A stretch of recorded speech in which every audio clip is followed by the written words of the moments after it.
Welcome.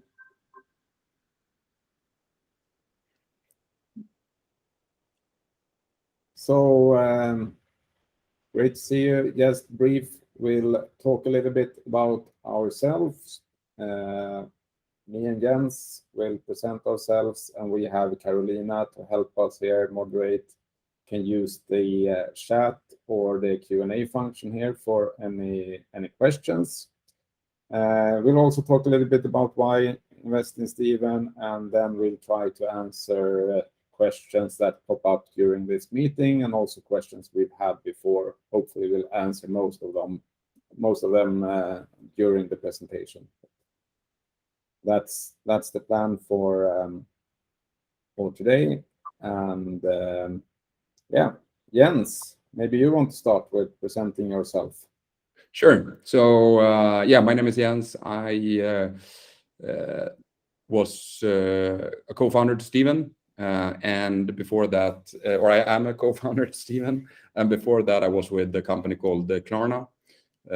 So if you don't know Klarna, it's a Swedish payments company that has had quite a lot of success, I guess, around Europe and also US now. And I was there for 7 years, starting the company in new countries mainly.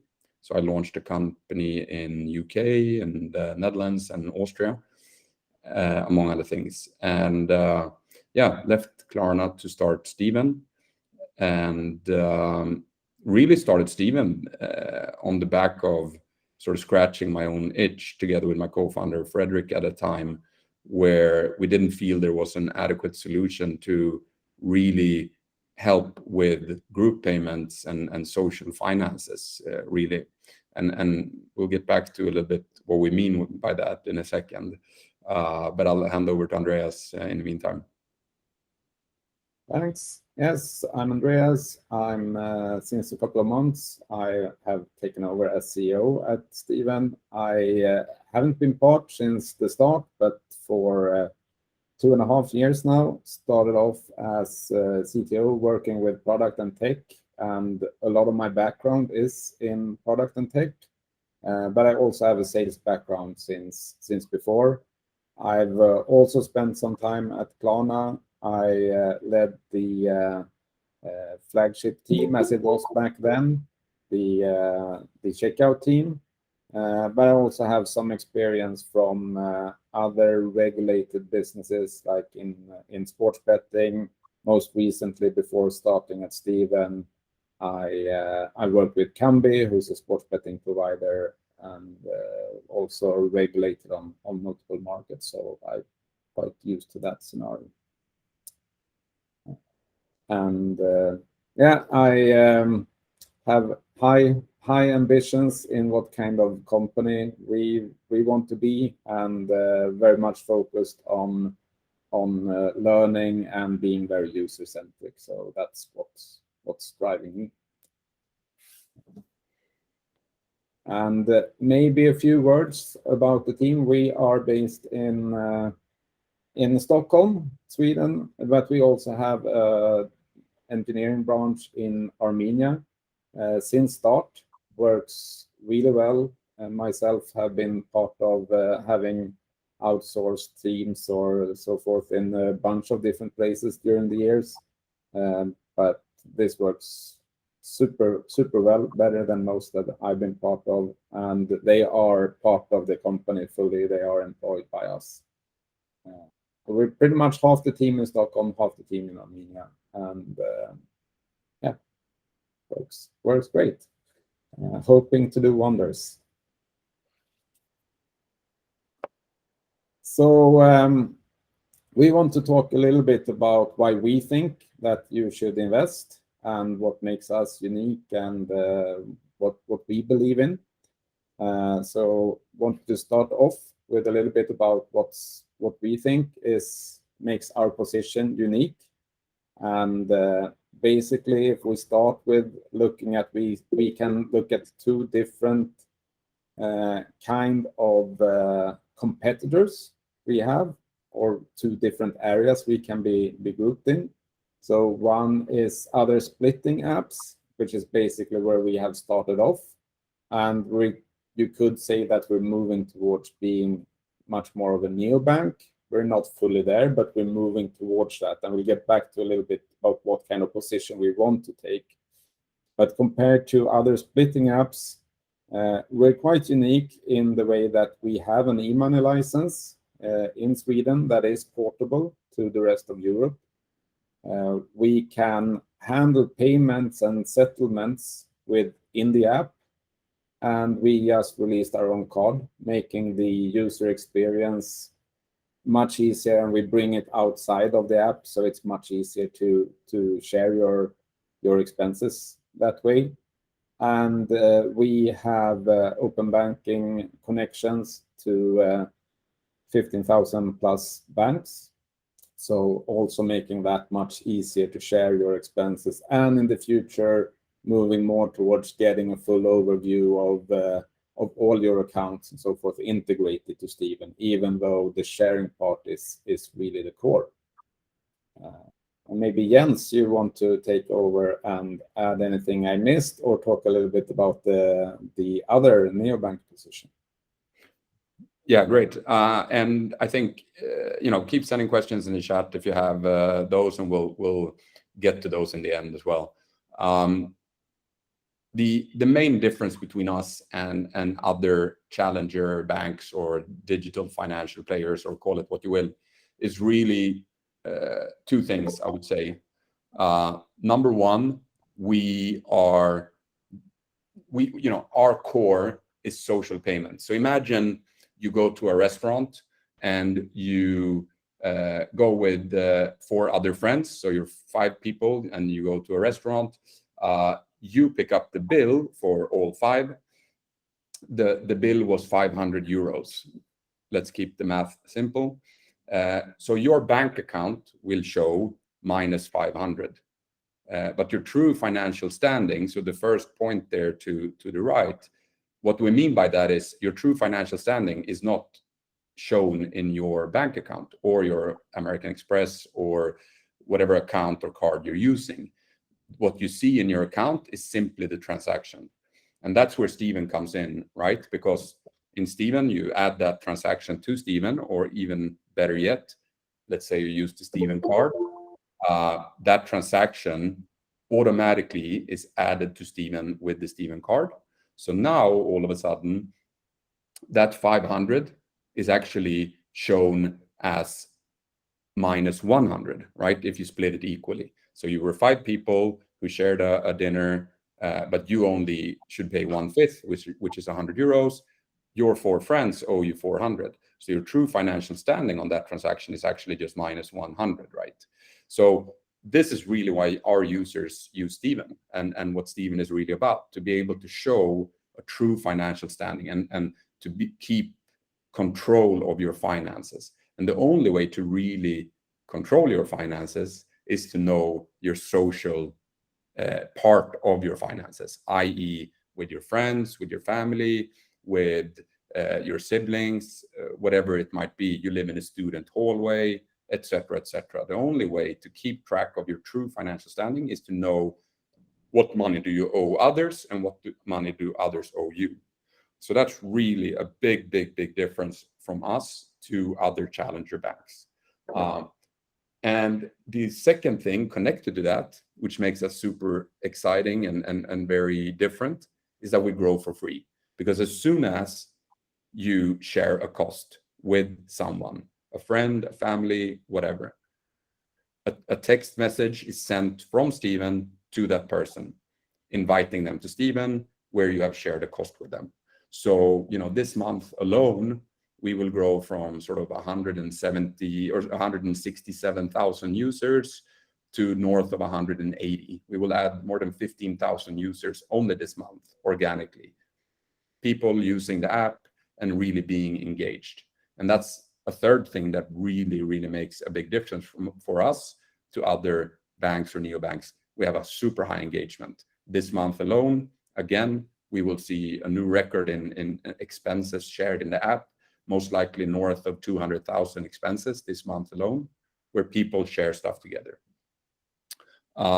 And Yeah, we also, a big difference in our view of the world is that we believe in being niche, being specialized at what we do. So, you know, Revoluts of this world or Monzo of this world, they sort of try to do everything that there is in finance. They do crypto, they do peer-to-peer, they do lending, insurances, etc., etc., etc. We will always stay true to focusing on the group and the social aspect, because that is the only way to really keep track of your financial standing. So it's easy to sort of get lost in like new shiny objects, offering crypto or whatever it might be. We will always have the group as a core, and then it's easy to add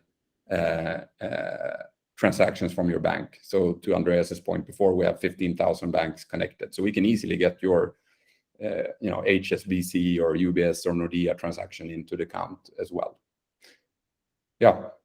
Anything to add to that, Andreas, or should we move on? Well, I think that's perfectly fine. So, and what we can see here, and just quickly on this slide, yeah, our growth is again now sort of exponentially. We had during COVID less people traveled. So if you imagine, we have two types of users. One type of user is the travel user. They use Steven when they go on trips or do social stuff, which was obviously less happening during COVID. So still, we managed to grow fast during COVID, but not as fast as we do now. We will reach north of 250,000 users in the end of the year, purely on the organic growth. And what's more exciting is also that we the number of expenses, the measurement of engagement in the app is growing even faster than the number of users. Yeah.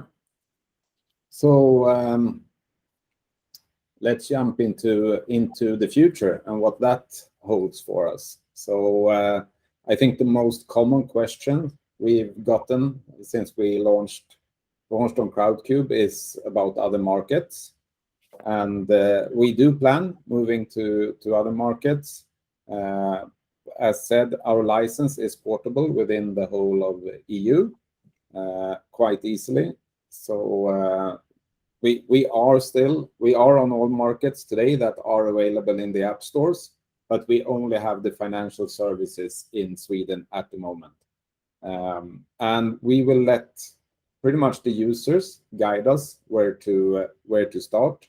But the highest probability at the moment is Netherlands and Germany, because that's where we see attention. It's Netherlands is a market with quite like Sweden in the sense that they are used to sharing bills in this sense. The culture is a very good fit, and of course Germany is a huge market, so really interesting. And we see great potential with new markets, since we've started off in Sweden, which is a very mature market when it comes to payments and identifying yourself and transferring money between each other. And with quite good success in Sweden, we think we can do much better in other markets, because we can add more value in other markets actually than we can do in Sweden. So yeah, and maybe Jens, you can jump in on other financial products unless you have anything to add on markets. Yeah, no, you're absolutely right. I think in Sweden, one of the, if arguably not the most digitally advanced country in the world, you have peer-to-peer payments already sort of fixed through Swish. You have bank ID to identify yourself really easily. You have very, very far advanced legacy banks, and still we have managed to grow like we have organically in Sweden, despite there being a very, very good options to Steven already. So we're very excited to go out into Germany and other countries in Netherlands, which are less digitally advanced, of course. And then adding more financial products. I think going back to what I said about Revolut or other potential competitors doing sort of everything themselves, we believe very much in keeping to the core of what we do. and then adding more financial products, we can do that under our license, but most likely we'll try to cooperate with the best in class. So in Sweden, we will shortly release a credit on the card. So the card we have released, the Steven MasterCard, is both a debit and a credit card, and the user can choose. So imagine you go on a bachelor party with a bunch of friends and you want to use a temporary credit. Could be quite useful. But maybe other times you just want to use it as a debit card, and that is perfectly fine. So the user decides themselves. But that credit we will not do ourselves. So we'll do it together with a well-known bank here in Sweden who has a great reputation, and so on and so forth. So that's how we think around other financial products, and they will always be connected to the core of what we do, i.e. the group, your household or your group, to really help further propel the service that we offer, right? And we become more and more specialized and more hard to be without, essentially, for our users. And then we put so you can always use Steven for free. So there's a freemium version, and then we have a premium version. And to get all of these additional benefits, if you use the free version, you can essentially share costs in the app, and you can see your standing. But if you want to do stuff on top of that, you need to be a premium member, and that's how we make money. So the Steven card, for example, is within the premium membership of €2 per month, and that we will keep adding services to. So shortly we will release something of a subscription check or cancellation service. That is an example of something we will add to the premium service. So I saw a question there that I will answer right away. So what's the main argument of using Steven card instead of your Amex or other cards? It's simply that the Steven card is specialized for a Steven user. So again, today we have almost 75,000 as of today users using Steven already. Those users create this month alone around 200,000 expenses. Those expenses are mostly added manually, so there are a few steps involved in that. If you use the card, you basically remove 80% of the steps that you need to take to add an expense, because everything is added directly from the card into the app, right? So we get the location where you bought something, the date, the amount, so on and so forth. So makes it very, very, very simple to use the Steven app.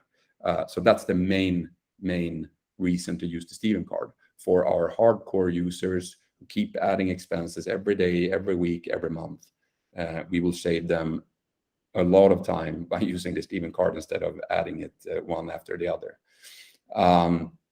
And then I think we've answered most of these other questions before. Only thing on the new markets, which is connected to RJ's question there, was which countries do we focus on? Well, the ones that are number one, mostly closest connected to the Swedish market, to your point, where people want to really keep track of their finances. We actually had a meeting yesterday with a Spanish bank, one of the biggest banks in Spain, and they were really excited about Steven, because even in a country like Spain, which you might not think about, it's very important, especially for our target audience, that the finances are treated correctly. We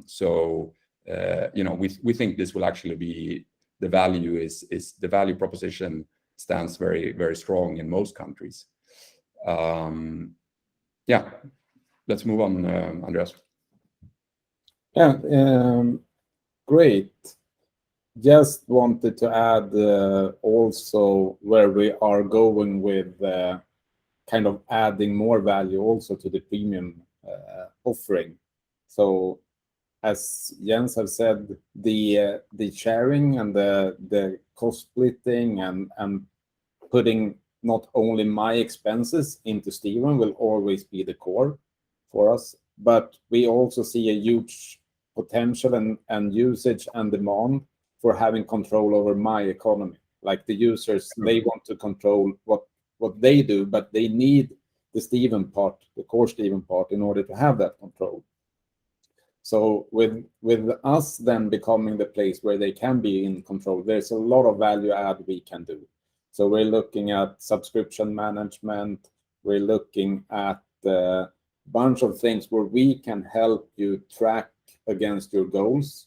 So if you know your true balance, as we talked about before, we can also help you reaching your target. So if you want to spend less and save 2,000 extra each month or whatever it can be, we can help you encourage that and work towards those goals. And we can do that also in collaboration with other players. So I think we had some questions about some other players who are more into kind of the savings perspective, and those are players we can collaborate on with these kind of features also.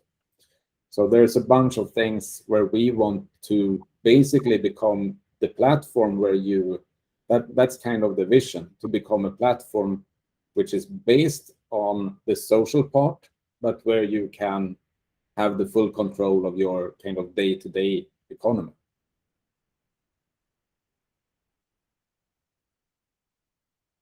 And yeah, moving on to total different topic, Jens.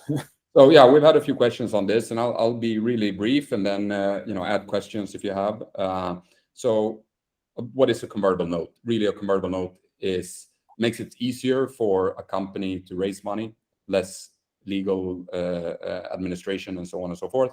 And also, it's an advantage for the investor from a few perspectives, and of course, depending on the terms. But in our case, it's favorable for the investor. One, because you get a 20% discount on the next round. Two, that we have a maximum cap of the valuation of 15 million euros. So together with the 20% discount, actually the maximum cap will be 12 million. So that's really attractive from that perspective. It's the same terms that our lead investor, NFT Ventures, for example, is investing on in the same round. So, and they are one of the top fintech investors in the Nordics. So they know what they do. And fourth, yeah, like I said, it's just simpler to do and faster. So less legal administration in essence.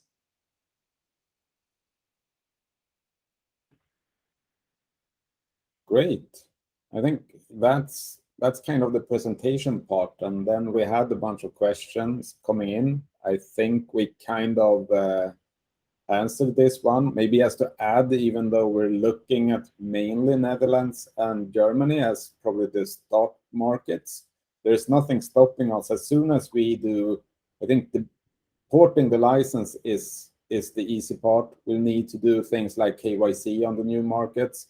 But as soon as we do that in one generic way for other markets, we'll probably be as targeted as possible on the core markets, but do more generic KYC on other markets. There's no reason for us not going live on all the markets we can. It's more like, what do we actually target? So and just adding on that this is what I did at Klarna before. So adding new geographies, really, we are already approved financially, I mean, regulation-wise, in all of Europe. All we need to do is notify the regulator 1 month before we launch. So that's really the simple part. We have already added Dutch and German as languages in the app, and that's a quite simple thing to do as well, to add other languages. And then to Andreas's point, really comes down to the KYC and slight differences between different countries there. Cool. So this was a question about security and the accounts, and I think we have an approach where we want to have as little friction as possible, of course, in all sign up and everything we do. But everything that involves real money transfer is protected behind behind bank ID in Sweden or a PIN code or biometrics. And we're constantly looking at the security and are trying to find a really good balance between. We should always be safe, but we should always also have as little friction as possible. And to be also very clear, I mean, we are fully regulated. We need to comply with all, and we do, of course, comply with everything. We have our client funds safely stored with the main Nordic bank in Nordea.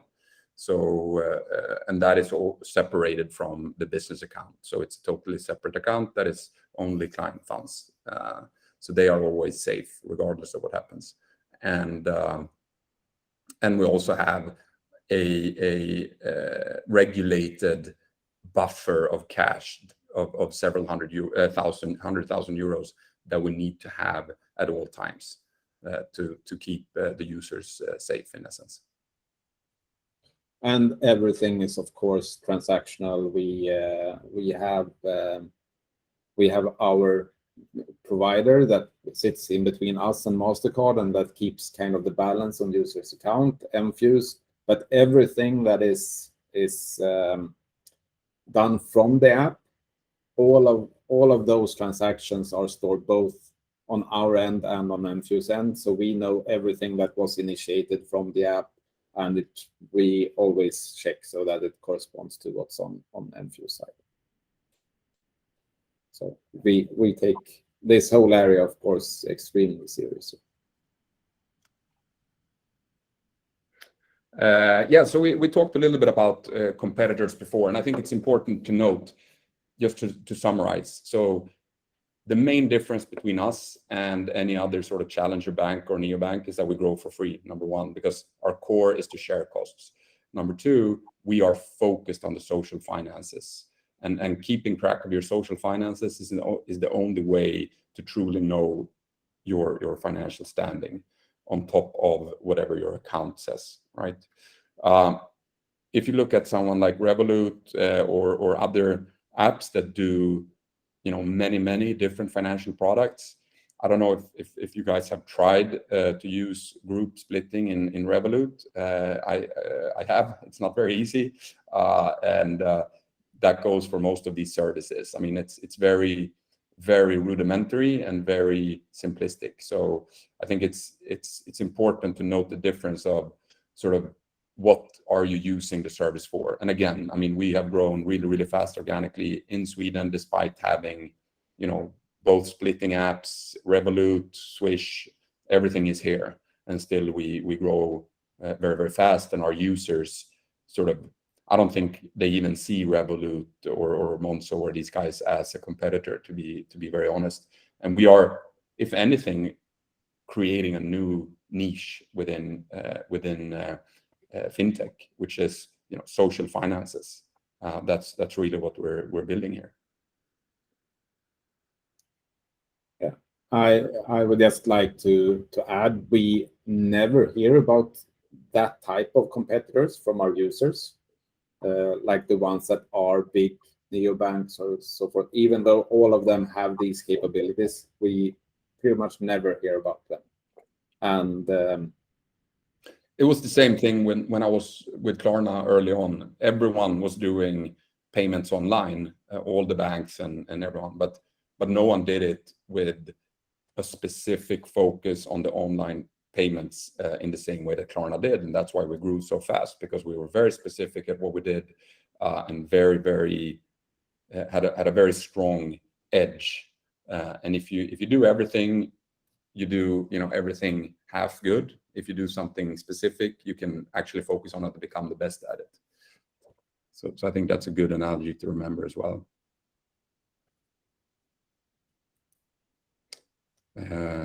These two are just a continuation of that. I think Moneybox and Nutmeg, like this question was really, they are both investment vehicles, and will we do potentially investments, perhaps, but really in a group setting, then in your household or together with your spouse or something like that, or your group. but these guys are, again, going back to specialization, they are specialized on investments.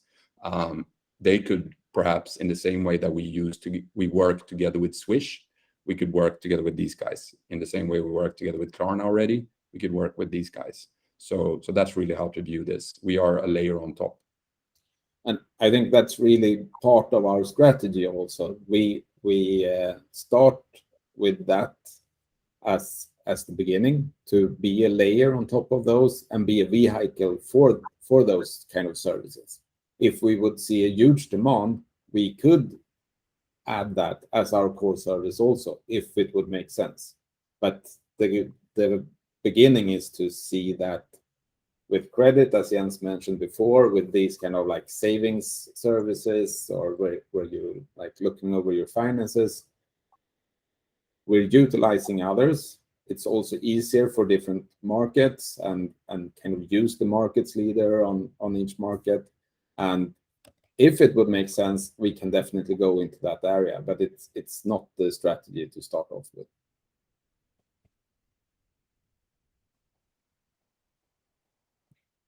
So what's the overall vision? I hope we have put it through to quite some extent during this time, but I think the overall vision is to keep being all about the social economy, but moving more and more towards helping not only the group but also the person through the social economy. We're also helping you as one person to be in full control of your economy, and especially as a couple or as a group, being able to do that together. So how do we have users who want to save for a trip, for example. They do the trip in Steven, but let's help them plan the trip. Let's help them do everything around that. So becoming a platform, and there's a lot of cooperations we can do related to that and so forth. And I also catch the question here, why the name Steven? Jens maybe has even more background, but it comes from getting even. So it's from the saying, even Steven. Yep, indeed. Cool. I think that was it, right, Andreas? So that was all the questions we had prepared. Yeah. Any other questions in the chat or comments? Otherwise, we could end there, I think. And yeah, just to summarize, I mean, we are a different animal, and creating sort of a new niche where fundamentally growing for free makes perfect sense in a industry, i.e. fintech, where margins are low. To grow for free becomes very important, because I think a lot of these neobanks that have launched and spent hundreds of millions or billions even to grow will have a tough time making that money back. Whereas, you know, our cost of acquisition is virtually zero, which means we can actually make a very viable business out of this. And yeah, it's early days. The valuation is still low, and we have already proven great traction both in user growth and in engagement. So yeah, we're super excited for the future here. And if no other questions, we will sort of close down here and of course send out the recording afterwards as well. Okay. Cool. And don't hesitate reaching out with questions afterwards either. We're very much of course, yeah. At any time, please reach out with questions, and yeah, I think easiest way is via the Crowdcube page, and otherwise, of course, to us individually as well, no problem. Great. Thanks so much for your time, guys, and appreciate seeing everyone taking the time.